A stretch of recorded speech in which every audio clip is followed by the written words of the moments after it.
سے الاطاعت والمحبت للنبی صلی اللہ علیہ وسلم فی الوعد والارشاد.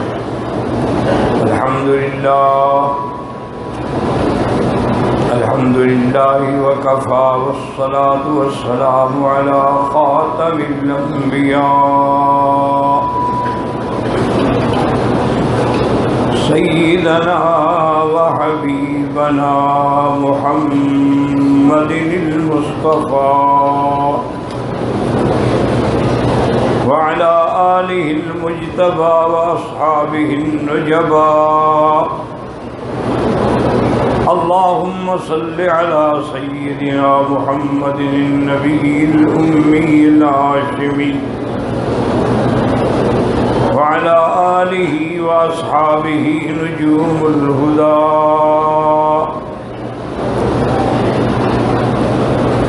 أما بعد فقد قال الله تبارك وتعالى في القرآن المجيد والفرقان الحميد. أعوذ بالله من الشيطان الرجيم. بسم الله الرحمن الرحيم.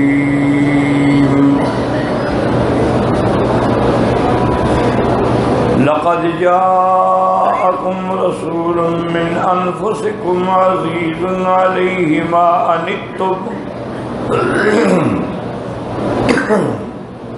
حريص عليكم بالمؤمنين رؤوف رحيم. قال النبي صلى الله عليه وسلم لا يؤمن أحدكم حتى أكون أحب إليه من والده وولده والناس أجمعين أو كما قال النبي صلى الله عليه وسلم. صدق الله العلي العظيم وصدق رسوله النبي الكريم. ونحن على ذلك لمن الشاهدين ومن الشاكرين والحمد لله رب العالمين. رب اشرح لي صدري ويسر لي أمري واحلل عقدة من لساني يفقهوا قولي.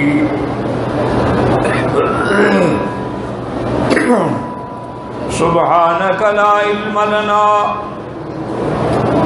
إلا ما علمتنا إنك أنت العليم الحكيم. برادران اسلام، واجب الاحترام بزرگوں، دوستوں، بھائیوں، عزیز نوجوانوں، اللہ تعالیٰ کے کلام مقدس و مبارک میں سے ایک آیت اور آقا انعامدار حبیب کبریا سیدنا محمد مصطفیٰ صلی اللہ علیہ وعلا آلہ واصحابہ وسلم تسلیما کثیرا کثیرا کہ فرامین مبارکہ میں سے ایک حدیث تلاوت کی ہے. دعا فرمائیں کہ اللہ تعالیٰ اس عاجز کو مال اہل صحت عافیت کاملہ عاجلہ دائمہ اور حق بات بیان کرنے کی توفیق عطا فرمائیں. آپ کو سننے سمجھنے کی اور ہم سب کو مل کر حق پر چلنے کی توفیق عطا فرمائیں. میں نے کل کے درس میں عرض کیا تھا کہ جیسے تمام اعمال کی جان جو ہے وہ ایمان ہے، اگر ایمان نہ ہو تو پھر عمل دھیرے کا بھی نہیں ہوتا، ہباء منصورا.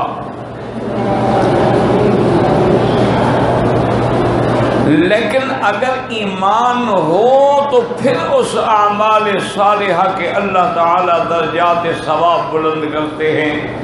کبھی 1 کا 10 ملا، کبھی 700 گنا ملا. اگر اللہ کے حرم مسجد الحرام میں ہو تو پھر 1 کا 1,00,000 ملا. لیکن اول شرط ایمان،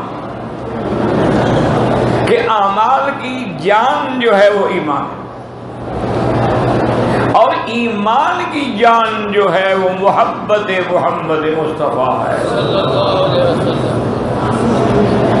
اگر حضور صلی اللہ علیہ وسلم سے سچی خالص محبت نہیں ہے تو ایمان نہیں۔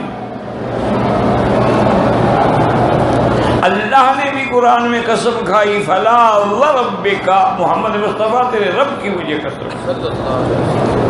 وہ ہرگز مومن نہیں جب تک تیرے فیصلے کو تسلیم نہ کرے۔ اور حضور نے بھی فرما دیا کہ لا یؤمن احدکم، تم میں کوئی ایمان والا ہو ہی نہیں سکتا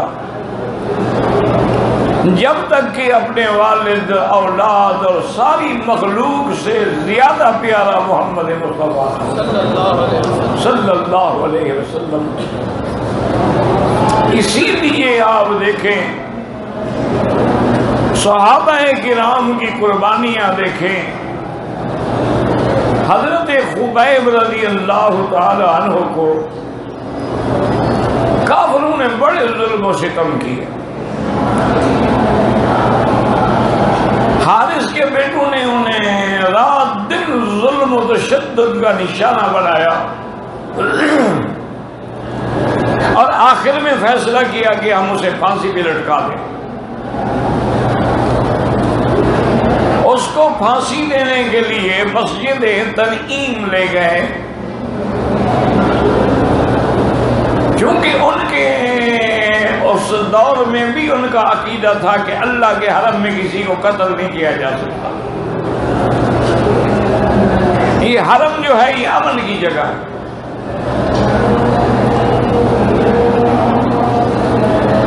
اور سارے مکے والوں کو کہا کہ بھی جس نے دیکھنا ہے تماشا خبیب کا آ جاؤ۔ وہاں لے گئے، پھانسی کا پھندا تیار کیا۔ ابو سفیان بھی اتفاق سے گزرا اور اس نے کہا کہ خبیب دیکھو تم لہو لہان ہو چکے ہو، سر سے لے کر پاؤں تک تمہارے داغ ہیں، اور ابھی تم نے پھانسی پہ لٹک جانا ہے۔ کیا تم یہ چاہتے ہو کہ تم بچ جاؤ اور اسی جگہ تیرے نبی محمد مصطفیٰ کھڑے ہو؟ تو اسی وقت خبیب ایسے جوش میں آ گئے، فرمایا ابو سفیان میں پھانسی پہ لٹک سکتا ہوں، میری 100 جان قربان ہو جائے، لیکن محمد مصطفیٰ کے پاؤں میں کانٹا بھی برداشت نہیں کر سکتا۔ تم کیا کہہ رہے ہو؟ اور کیسی بات کر رہے ہیں؟ یعنی محبت کا عالم دیکھیں، حضور صلی اللہ علیہ وآلہ آلہ واصحابہ وسلم تسلیما کثیرا کثیرا سے۔ اب بات یاد رکھیں کہ ہر چیز کے کچھ اسباب ہوتے۔ کیا معنی؟ محبت کے بھی اسباب ہوتے ہیں، ایسے تو نہیں محبت ہوتی۔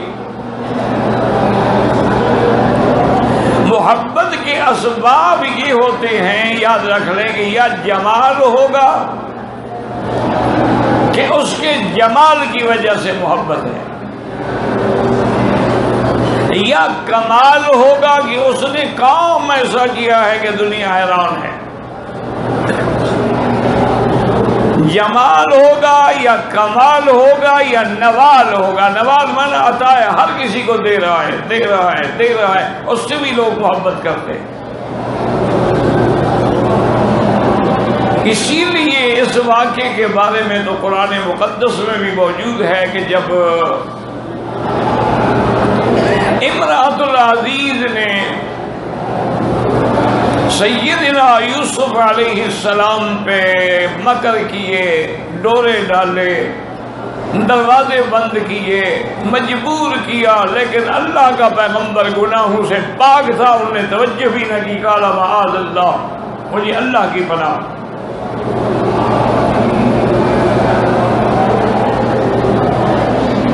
اب یہ بات جو تھی زنان مصر میں چل پڑی کہ دیکھو عجیب بات ہے، غلام ہے، خود خریدا ہوا ہے، یہ امرأۃ العزیز پتہ نہیں کیسی عورت ہے کہ اپنے غلام کو بھی قابو نہیں کر سکی۔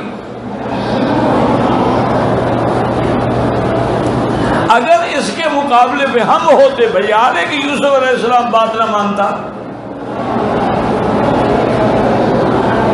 فلما سمعت بمکرہن ارسلت الیہن،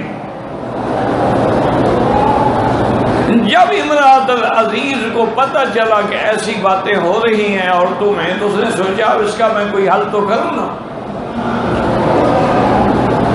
باقی یہ بات بھی یاد رکھ لیں کہ یہ جو مشہور ہے نا کہ زلیخا زلیخا، یہ نہ حدیث میں ہے نہ قرآن میں ہے. یہ تو روایات اسرائیلی ہے، یہودیوں کی کتابوں میں ہے کہ اس کا نام زلیخا تھا، اور بعض کہتے ہیں اس کا نام راعیل تھا. لیکن اللہ کا قرآن یاد رکھے کبھی کسی عورت کا نام نہیں لیتا الا بی بی مریم، چونکہ حضرت عیسیٰ کا باپ نہیں. ورنہ سارے قرآن پہ آپ نظر ڈالیں، یہاں بھی کوئی قصہ آئے گا نام نہیں ہوگا.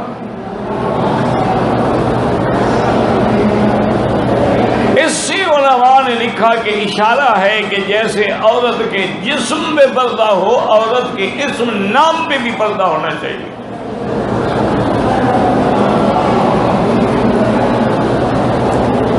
تو قرآن پاک یہاں بھی یہی کہتا ہے امرأۃ العزیز. اب اس نے سارے زنان مصر کے جو بڑے بڑے عمراء وزراء بڑے لوگوں کی بیویاں تھی سب کو دعوت دی، اور باقاعدہ میز پہ اور کرسیوں پہ اور وہاں چھری کانٹے کے لگائے گئے. یہ پرانی مصر کی تہذیب ہے، انگریزوں کی تہذیب نہیں ہے یہ کانٹا چھری کانٹا. یہ تو بڑی جاہل قوم تھی، یہ تو غسل کرنا بھی نہیں جانتے تھے. یہ تو سب کچھ انہوں نے کچھ تہذیب مصر سے لیا ہے، کچھ تہذیب یونان سے لیا ہے، کچھ تہذیب اسلام سے لیا ہے. ان کے اپنے پلے میں تو کچھ نہیں تھا.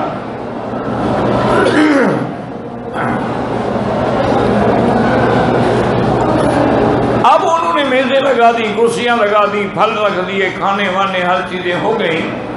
جب پھل کھانے کا وقت آیا اور سب عورتوں نے چھریاں پکڑ لی، تو اب امرأۃ العزیز نے دوسرے کمرے میں جا کے حضرت یوسف علیہ السلام سے کہا کہ اب تشریف لے آؤ. قالت اخرج علیہن، اب نکلو.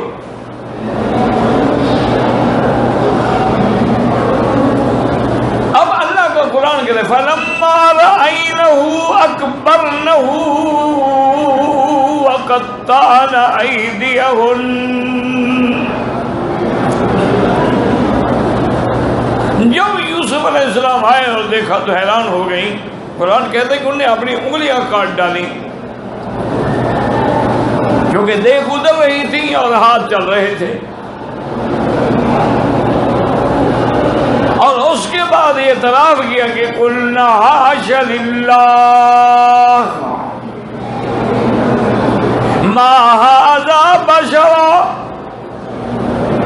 ان ھذا الا ملک کریم.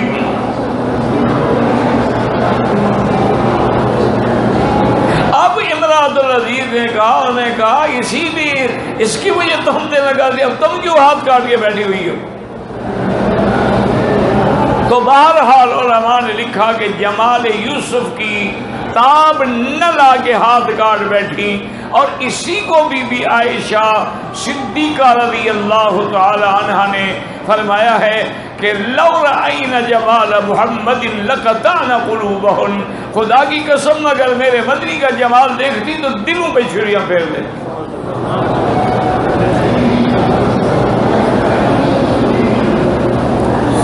تو اصل محبت کرنے کی وجہ جمال ہے، اور جمال مصطفیٰ صلی اللہ علیہ وسلم کہ جس کی بھی نظر پڑی تو پھر وہ تاب نہ لا سکا۔ عبداللہ ابن سلام جیسا آدمی جو یہودیوں کا بہت بڑا عالم تھا اور حبر من الاحبار تھا، حافظ تورات تھا، جب اس نے حضور کا چہرہ دیکھا، دیکھ کے کہنے لگا حضور مجھے کلمہ پڑھائیں، اور لوگوں سے کہا کہ واللہ لیس ھذا وجہ کذاب، یہ چہرہ کبھی جھوٹ نہیں بول سکتا، کہ جمال محمد مصطفیٰ تھا۔ اسی طرح حضرت جابر رضی اللہ تعالی عنہ سے روایت ہے، صحیح حدیث مبارک میں ہے، اور وہ فرماتے ہیں کہ 14ویں کا چاند کھلا ہوا تھا اور حضور صلی اللہ علیہ وسلم بھی تشریف فرما تھے، اور آپ نے سرخ دھاریوں والی چادر، یمن کی بنی ہوئی چادر جو ہے وہ اوڑھی ہوئی تھی، خالص سرخ کپڑے پہننے سے حضور نے منع فرمایا مردوں کو، لیکن اگر اس میں کوئی اور رنگ ہے تو پھر جائز ہے۔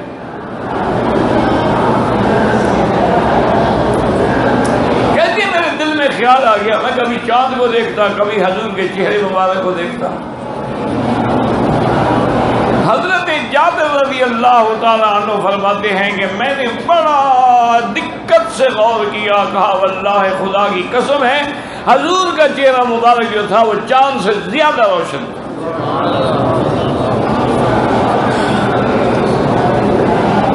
اور اسی طرح یاد رکھیں کہ جس دن ہجرت پہ میرے مدنی رحمت دو جہاں صلی اللہ علیہ وسلم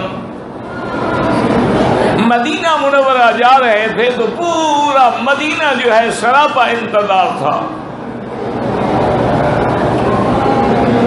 اور وہاں کے مکہ مدینہ منورہ والے جو لوگ ہیں وہ باہر آتے۔ سنیت الوداع ایک جگہ کا نام ہے، ابھی بھی وہ جگہ موجود ہے اور معروف ہے، ہر کوئی جانتا ہے، مانا وہاں کے رہنے والے جانتے ہیں۔ وہاں آگے انتظار کرتے ہیں، بوڑھے بھی ہیں، عورتیں بھی ہیں، بچیاں بھی ہیں، بچے بھی ہیں، اور جب شام پڑ جاتی مایوس ہو کے پھر مدینہ شریف چلے جاتے، کیونکہ حضور پاک بھی تو اونٹوں پہ آ رہے تھے نا۔ پر مشقت سفر تھا۔ آخر ایک دن جب حضور صلی اللہ علیہ وسلم کی سواری مبارک ظاہر ہوئی اور آپ کے ساتھ راستے میں کچھ لوگ ملے تھے جو اسلام لائے، وہ بھی ساتھ تھے، تو ان بچیوں کی جب نظر پڑی تو انہوں نے حضور کے استقبال میں جو رجز پڑھی، جو شعر پڑھا، تو یہی تھا کہ طلع البدر علینا من ثنیۃ الوداع، کہ 14ویں کا چاند، یاد رکھو چاند کو قمر کہتے ہیں، ہلال کہتے ہیں، لیکن بدر اس وقت کہتے ہیں جب 14ویں کا چاند مکمل ہو جائے۔ تو انہوں نے بھی جب حضور کا چہرہ دیکھا تو کہا او آج تو 14ویں کا چاند چڑھایا ہے۔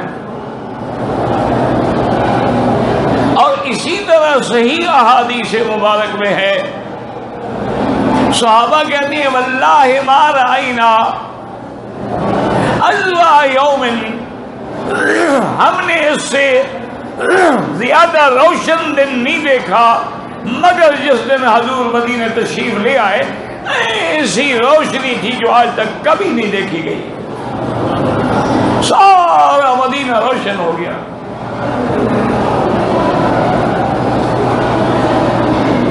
اور اسی طرح یاد رکھیں کہ بی بی صفیہ جو حضور صلی اللہ علیہ وسلم کی بیوی ہیں، امہات المومنین ہیں، درود شریف پڑھ لیا کرو، کوئی کچھ نہیں کہتا، فکر نہ کرو، درود شریف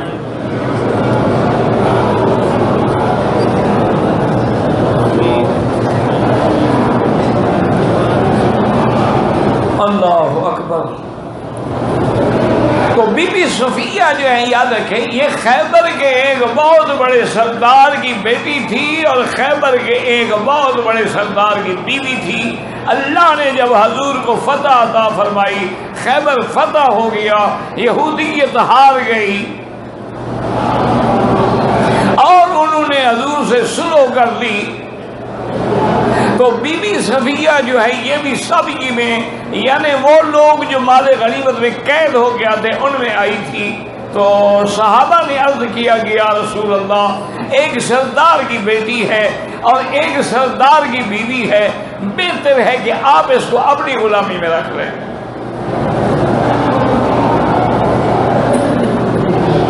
حضور پاک نے تجویز قبول فرما لی اور صفیہ کو خود لے لیا، پھر آزاد کر کے نکاح بھی فرمایا۔ اسی لیے بی بی عائشہ فرماتی تھی کہ بی بی صفیہ بڑی قسمت والی، شان والی بی بی ہے کہ جس کی وجہ سے سینکڑوں لوگوں کو رہائی مل گئی۔ کیا مطلب کہ جو لوگ قیدی تھے نا صحابہ کے پاس، جب انہوں نے دیکھا کہ بی بی صفیہ حضور کی بیوی بن گئی ہے تو کہا اب ان کے رشتہ داروں کو ہم کیسے غلام بنائیں؟ انہوں نے کہا جاؤ سب آزاد ہو۔ نے کہا اب تو ان کی رشتہ داری ہو گئی نا حضور سے۔ ایک دن حضور صلی اللہ علیہ وسلم نے فرمایا کہ صفیہ تمہارے چہرے پر یہ کیا داغ ہے؟ کوئی چوٹ لگی تھی؟ وہ بیچاری خاموش ہو جائے، حضور میں تمہیں پوچھ رہا ہوں۔ اور اس کا حضور میں ڈر کے مارے نہیں بتا رہی، اصل وجہ یہ ہے کہ ایک دن میں نے خواب دیکھا تھا کہ آسمان کا چاند اتر کے میرے کمرے میں آیا ہے۔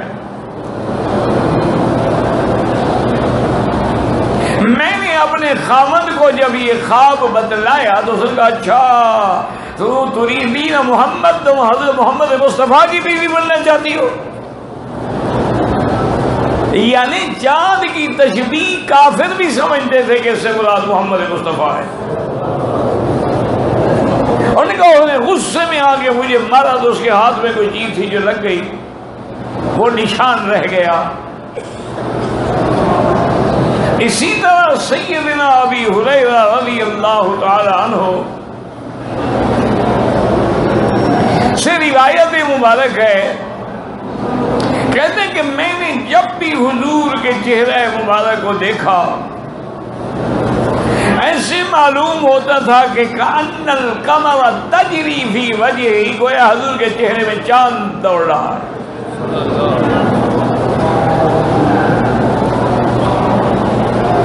حضور صلی اللہ علیہ وآلہ آلہ وصحابہ وسلم اسی طرح ایک صحیح حدیث مبارک میں ہے کہ بی بی عائشہ صدیقہ رضی اللہ عنہا فرماتی ہیں کہ میں نے خواب دیکھا، اور خواب کی تعبیر حضور پاک صلی اللہ علیہ وسلم بڑی صحیح دیتے تھے۔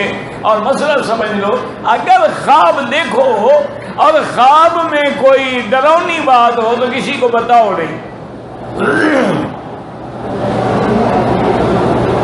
جب نیند کھلے بائیں طرف تھوک بھی 2-3 دفعہ لا حول ولا قوت الا باللہ پڑھ، اور کسی کو نہ بتاؤ، کچھ نہیں ہوگا۔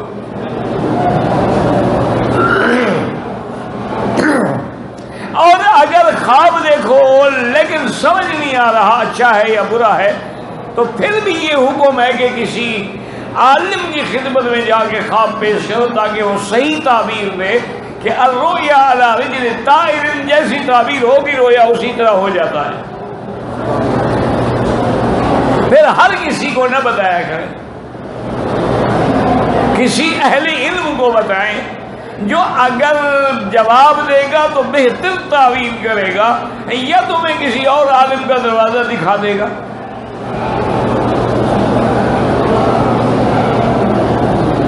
اور پھر جو حضور پاک جس کی تعبیر دیتے تھے وہ تو بالکل ایسے ہوتی کہ ایک تو انبیاء کے اپنے خواب جو ہیں وہ وحی ہوتے ہیں،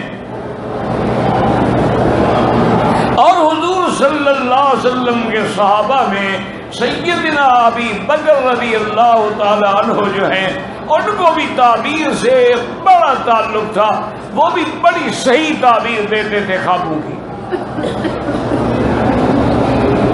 اور یہ عادت تھی میرے مدنی پاک کی کہ صبح کی نماز کے بعد جب بیٹھتے تو پوچھتے بھی کسی صحابی نے کوئی خواب دیکھا ہو تو بیان کرو.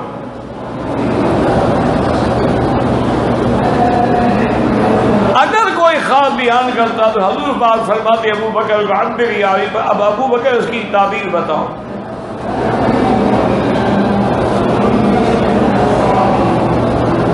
اسی طرح بی بی عائشہ صدیقہ فرماتی ہے کہ میں نے خواب دیکھا کہ ایک چاند آسمان سے اترا، میرے حجرے میں آ کے غائب ہو گیا. ایک دوسرا چاند اترا، میرے حجرے میں آ کے غائب ہو گیا.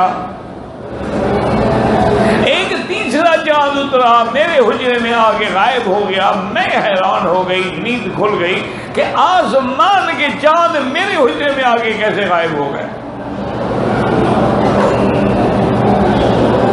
کہتی ہیں کہ پھر میں نے اپنے والد سیدنا ابی بکر رضی اللہ تعالی عنہ سے عرض کیا کہ ابا جان میں نے یہ خواب دیکھا ہے، تعبیر دیں. کہتی ہے وسکت ابی، میرے ابے نے کوئی جواب نہ دیا، خاموش ہو گئے.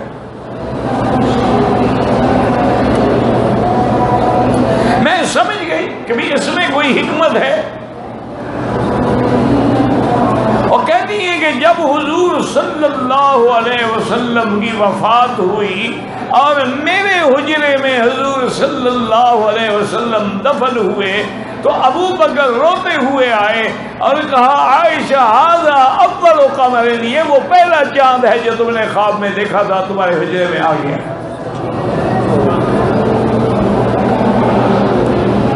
اس کے بعد سیدنا ابی بکر دفن ہوئے تو دوسرا چاند آ گیا. اس کے بعد حضرت عمر دفن ہوئے تو تیسرا چاند بھی آ گیا اور تعبیر بھی مکمل ہو گئی. حضور صلی اللہ علیہ وعلا آلہ واصحابہ وسلم تسلیما کثیرا کثیرا کہ جمال کا یہ عالم تھا کہ ابی طالب جو ہیں آپ کے چچا ہیں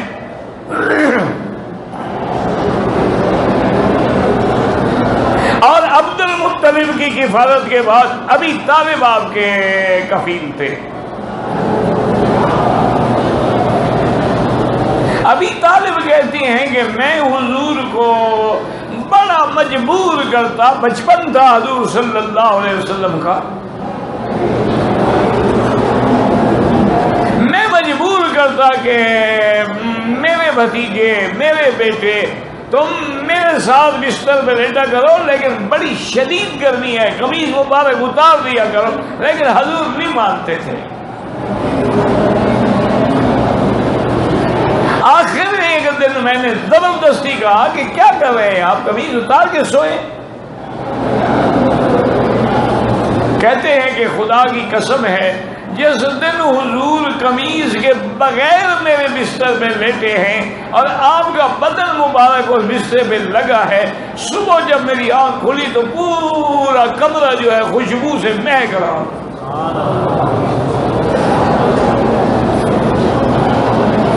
اسی طرح حضور صلی اللہ علیہ وسلم بی بی ام سلیم کے گھر میں سوئے ہوئے تھے اور پرچھی پہ سوئے ہوئے تھے. کوئی بستر نہیں، کوئی اہتمام نہیں، ایک عام چٹائی ہے اس پہ حضور سوئے ہوئے ہیں.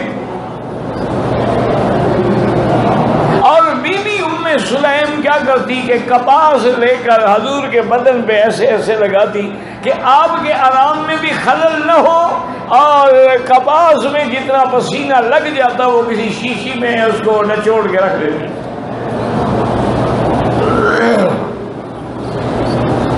ایک دن حضور کی آنکھ کھل گئی. حضرت ماذا تفعلین یا ام سلیم، کیا کر رہی ہو؟ انہوں نے کہا حضور آپ کا پسینہ جمع کر رہی ہوں.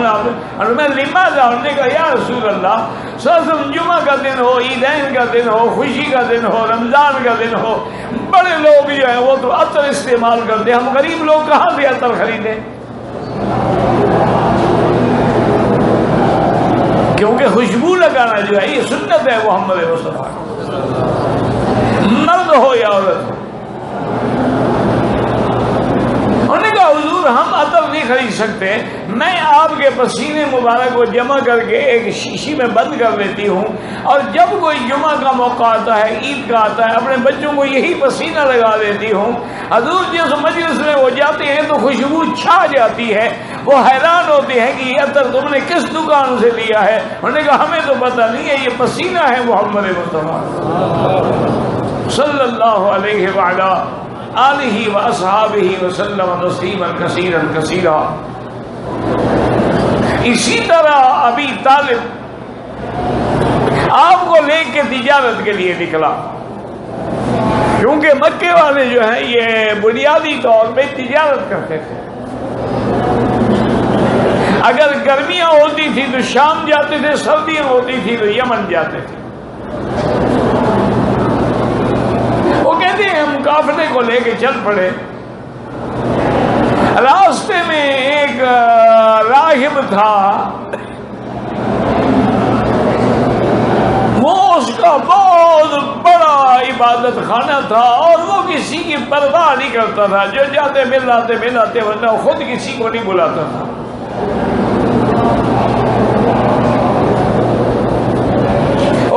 جب ہمارا قافلہ وہاں پہنچا تو وہ راہب خود بخود نکل کے آیا، پوچھا کہ آئے نا ابی طالب، ابی طالب کہاں ہے؟ انہوں نے کہا کہ وہ بیٹھے ہیں. آ کے دعوت دی کہ کھانا جو ہے وہ میں دوں گا.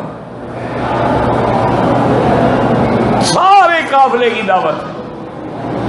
ابی طالب حیران، یہ تو کسی کو السلام علیکم نہیں کرتا، بات نہیں کرتا ہے، اور آج دعوت دینے کے لیے آیا ہوا ہے. انہوں نے کہا جی بالکل ہمارے لیے سعادت ہے، کیونکہ وہ لوگ تو بڑے معتقد تھے نا ان راہبانوں کے، ان راہبوں کے. جب کھانے کا وقت آیا سارا قافلہ آ گیا. اس راہب نے ابی طالب سے پوچھا کہ اور کوئی رہ گیا ہے؟ انہوں نے کہا نہیں، بس میرا ایک بھتیجا ہے. انہوں نے کہا اسی کے لیے تو میں نے تمہیں دعوت دی ہے، ورنہ میں تمہیں کون دعوت دیتا تھا. اس نے کہا تم کیسے پہچانتے ہو؟ انہوں نے کہا ابھی میں آپ کو بتا دیتا ہوں، دیکھو وہ حضور آ رہے ہیں، یہ ہے محمد مصطفیٰ. اور ابھی طالب کہتے ہیں میں بھی حیران ہوں کہ جہاں جہاں حضور آ رہے ہیں تو اوپر بدری کا سایہ ہے، باقی سب لوگ دھوپ میں بیٹھے ہوئے ہیں. اس نے کہا ابی طالب ھذا رسول اللہ خاتم الانبیاء والمرسلین، یہ اللہ کے آخری نبی ہیں شان والے. یہودی ان کے دشمن ہیں، ان کو آگے مت لے جاؤ ورنہ نقصان پہنچائیں. صرف چہرہ دیکھ کے اس نے یہ بات پہچانی. تو ابی طالب نے بھی مان لی اور حضور کو واپس کر دیا.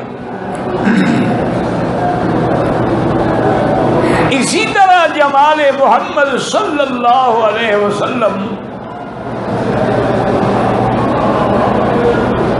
کے بارے میں سیدہ عائشہ صدیقہ رضی اللہ تعالی عنہا فرماتی ہیں کہ لنا شمس وللآفاق شمس. فرماتی ہیں کہ ایک میرا سورج ہے اور ایک آسمانوں کا سورج ہے. وَشَمْسِي أَحْسَنُ مِنْ شَمْسِ السَّمَاءِ، جو میرا سورج ہے وہ آسمان کے سورج سے زیادہ بہتر ہے. شمس الآفاق تطلع بعد فجر، کہ سورج جو ہے وہ تو صبح کو نکلتا ہے. وَشَمْسِي تطلع بعد العشاء، اور میرا سورج تو رات کو بھی روشن ہوتا ہے. اور یاد رکھیں کہ یہ بی بی عائشہ کی علم کا تقاضا تھا کہ سب لوگوں نے حضور کو چاند سے تشبیہ دی ہے، لیکن بی بی عائشہ نے چاند نہیں سورج سے تشبیہ دی.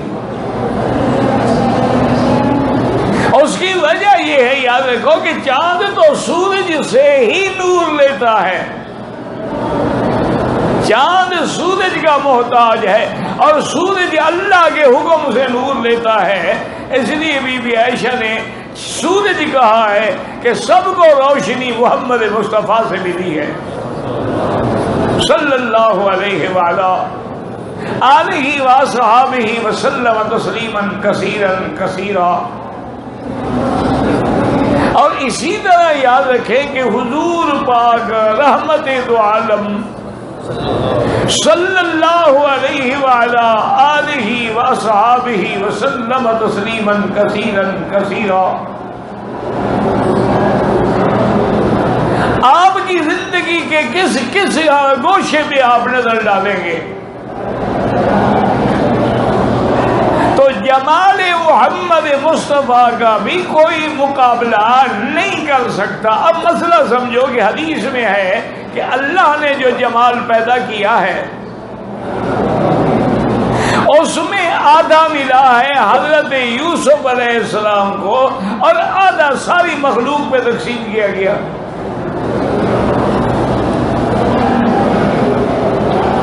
تو اس طرح تو معلوم ہوگا کہ حضرت یوسف کا جمال زیادہ ہے، لیکن علماء نے فرمایا کہ نہیں، یہ اس زمانے کی بات ہے جب یوسف کا زمانہ تھا، اس وقت ان کے مقابلے پہ کوئی حسین نہیں تھا، اس میں سرکار محمد مصطفیٰ تو شامل نہیں ہے۔ دیکھو نا جیسے قرآن کہتا ہے بنو اسرائیل کو کہ فضلناکم علی العالمین، ہم نے تمہیں دونوں عالم پہ فضیلت دی ہے، تو اپنے زمانے میں ورنہ سب سے بہتر امت تو حضور کی امت ہے۔ کنتم خیر امت اخرجت للناس تأمرون بالمعروف وتنہون عن المنکر۔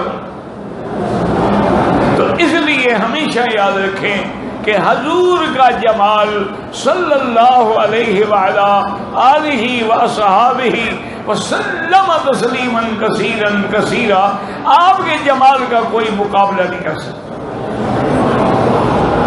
تو انسان محبت کرتا ہے جمال سے، تو سب سے بڑا جمال کس کا ہے؟ محمد الرسول اللہ۔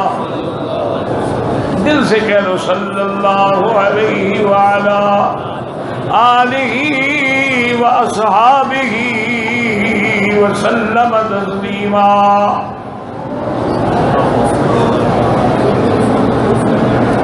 اور انسان محبت کرتا ہے کمال کی وجہ سے۔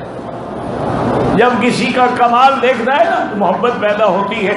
اسی لیے کہ بزرگوں نے کہا کہ کسب کمال کن، کہ عزیز جہاں شوی، جس کام میں ہو اس میں کمال حاصل کرو۔ اب دیکھیں نا مثال کے طور پہ ایک درزی ہوتا ہے، لیکن اگر وہ اپنے فن میں کمال پہ پہنچ جائے سارے اسی کے پاس آئیں گے۔ اسی طرح اگر ایک جوتا بنانے والا ہے، اس میں اس کو کمال حاصل ہے تو سارے بڑے آدمی اسی سے رجوع کریں گے۔ کمال ایک ایسی چیز ہے کہ جس میں بھی ہوگا اس کو خود بخود لوگ پہ محبت کریں گے، اور حضور کے کمالات کے مقابلے پہ پوری کائنات میں کسی کا کمال نہیں ہے۔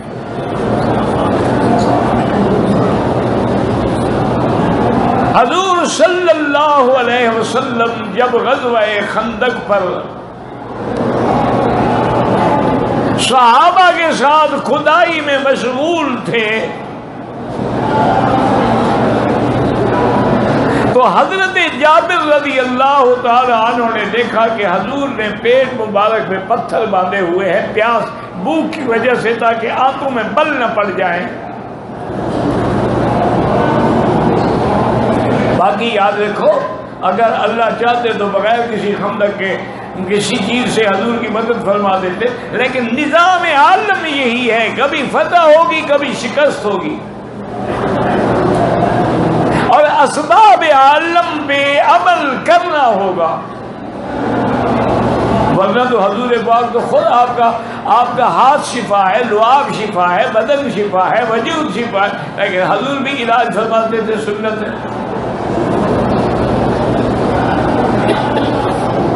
تو حضرت جابر جلدی جلدی گھر آئے اور بیوی سے پوچھا کہ گھر میں کچھ ہے؟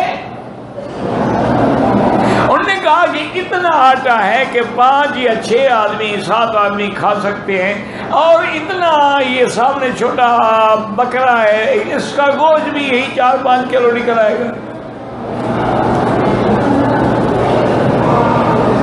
انہوں نے کہا حضور صلی اللہ علیہ وسلم کو میں نے جس حالت میں دیکھا ہے میں برداشت نہیں کر سکا۔ انہوں نے کہا ایسا کرو حضور کو دعوت دو، لیکن یہ بھی عرض کر دو کہ یا رسول اللہ ہمارے گھر میں جو چیز ہے وہ آپ کے علاوہ زیادہ سے زیادہ آپ 4 آدمی اور بلا لیں یا 5 آدمی اور بلا لیں۔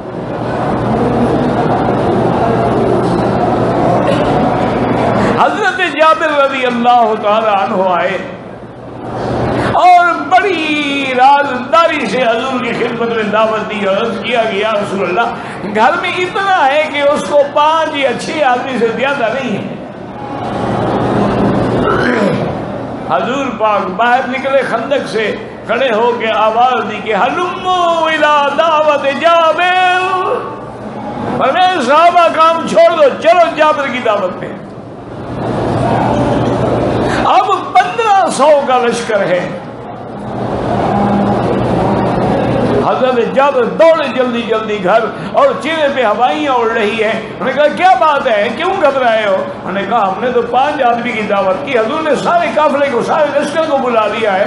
تو عورتیں بھی ایمان والی تھی نا، انہوں نے کہا جابر تم کیوں گھبرا، تم نے بتا دیا؟ انہوں نے کہا ہاں بتا دیا۔ انہوں نے کہا پھر اللہ جانے اللہ کا رسول جانے، ہمارا کیا قصور ہے؟ حضور تشریف لائے، فرمایا کہاں ہے آٹا؟ اس آٹے میں بھی آپ نے اپنا لعاب دہن ڈالا اور اس ہانڈی میں بھی اپنا لعاب دہن ڈالا، اور فرمایا ان کو ڈھک دو، پکاتے رہو اور بٹاتے رہو۔ 10 آدمیوں کی ٹولیاں بٹھا دی گئیں۔ حضرت جابر کہتے ہیں خدا کی قسم ہے کہ 1500 بھوکھا لشکر جو تھا انہوں نے کتنا ذوق سے اور شوق سے کھایا ہوگا، سب کا پیٹ بھر گیا، لیکن ہانڈی اسی طرح بھری ہوئی ہے اور آٹا اسی طرح بچا ہوا۔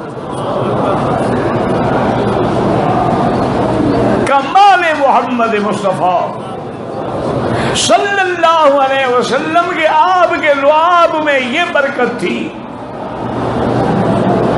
اسی طرح صحیح حدیثوں میں صحیح روایات میں ہے کہ جب خیبر کا ایک قلعہ فتح ہونے میں نہیں آ رہا تھا، قلعہ مرحب، ورنہ وہاں خیبر میں کئی قلعے تھے، یہ صرف ایک قلعہ نہیں تھا، لیکن یہ بڑا مضبوط قلعہ تھا، فتح نہیں ہو رہا تھا۔ تو حضور پاک نے اعلان کر دیا لآتین الرایۃ غدا، کل میں ایک ایسے بندے کو جھنڈا دوں گا جو اللہ اللہ کے رسول کو محبوب رکھتا ہے، اللہ اللہ کے رسول بھی اس سے محبت کرتے ہیں۔ صحابہ کہتے ہیں کہ ہمیں تو ساری رات نیند ہی نہیں آئی کہ وہ کون شان والا بندہ ہے جس کے بارے میں حضور یہ فرمائیں۔ تو کہتے ہیں کہ جب صبح کی نماز ہو گئی اور حضور نے توجہ کی صحابہ کی طرف، تو فرمایا کہ این علی، علی کہاں ہے؟ کہہ دو رضی اللہ عنہ۔ وہی جب صحابی کا نام آئے تو کہا کرو رضی اللہ عنہ، کسی عالم یا ولی کا نام آئے تو کہو رحمت اللہ علیہ، کسی پیغمبر کا نام آئے علیہ السلام، اور میرے مدنی کا نام آئے تو اللہم صلی علی محمد وعلی آل محمد وبارک وسلم علیہ۔ اب حضور صلی اللہ علیہ وعلی آلہ وسلم نے فرمایا کہ این علی، علی کہاں ہے؟ تو صحابہ نے عرض کیا کہ فی عینیہ رمد یا رسول اللہ، حضرت علی کی دونوں آنکھیں جو ہیں نا وہ گرمی کی وجہ سے اس وقت اتنی شدید تکلیف میں ہیں کہ حضرت علی خیمے سے مسجد بھی نہیں آ سکے۔ حضرت نے فرمایا فاتوا علی، جاؤ علی کو لے کے آؤ۔ حضرت علی رضی اللہ تعالی عنہ نے 2 صحابہ کے کندھے پہ ہاتھ رکھا اور اسی حالت میں آنکھیں بند ہیں، راستہ نہیں دیکھ سکتے ہیں، اور کندھے پہ ہاتھ رکھے رکھے حضور کی دربار میں حاضر ہوئے۔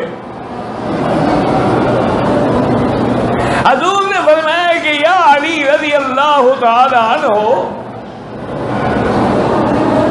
میں آپ کے ہاتھ میں وہ پرچم دینا چاہتا ہوں قلعہ مرعب کو فتح کرنے کے لیے. انہوں نے کہا اتانا یا رسول اللہ، حضور میں تو حاضر ہوں لیکن مجھے تو زمین کی پشت نظر نہیں آتی تو میں جنگ کیسے کروں گا؟